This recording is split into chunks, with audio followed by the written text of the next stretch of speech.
what can happen, and this is just one specific example, there's many, many.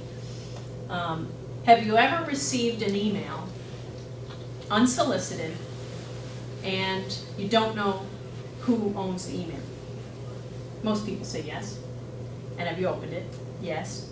And have you clicked on a link within that email to see what it is? Yes. And a little piece of malware will be downloaded onto your system, and you will never know it. And yes, there are technical solutions to prevent this, but the bad guys are getting smarter and smarter.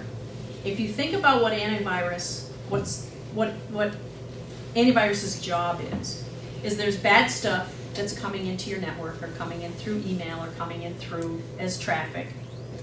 And the virus is supposed to check that, right? And it finds it, maybe it does find it, and it quarantines it. But antivirus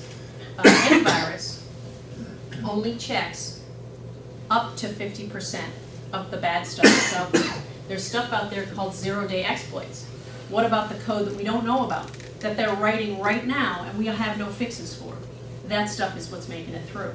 And it's coming through because we, the people, are hitting these links. How many people have Facebook accounts? I do, right? If somebody writes on your wall, it automatically sends an email to you, right? And then you click on the link. You should never, ever, ever have to click on that link in the email. Don't click on the link. The message is there in Facebook. Fire up your browser, go to facebook.com, log in, and then read the message there. The bad guys know that people click on the links.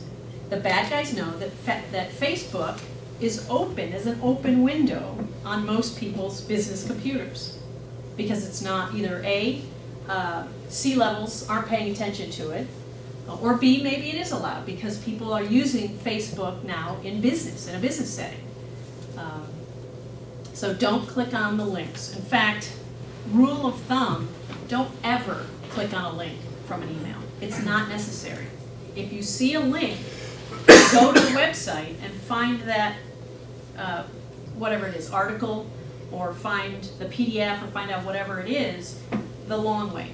It's a little bit longer, but I guarantee you the impact will be less on your network. And antivirus is not going to catch it, and spyware is not going to catch it, and your firewall is not going to catch it. This is traffic that's beneath all of those checks. So once they hijack your system, now they can put keyloggers, which means it's a little piece of software that keeps track of every single keystroke you write, you type. Every single keystroke. And it either downloads to a file and then it ships that file out, or on the fly it keeps shipping out data out your network so they can get your credentials. And one of the biggest things I found is the staff isn't trained. That most businesses think it's the IT person's job to protect the information, which IT is a part of the solution, but it's the CEOs, it's the C-levels, it's the upper management's responsibility to change the culture and the way that people think about technology and information.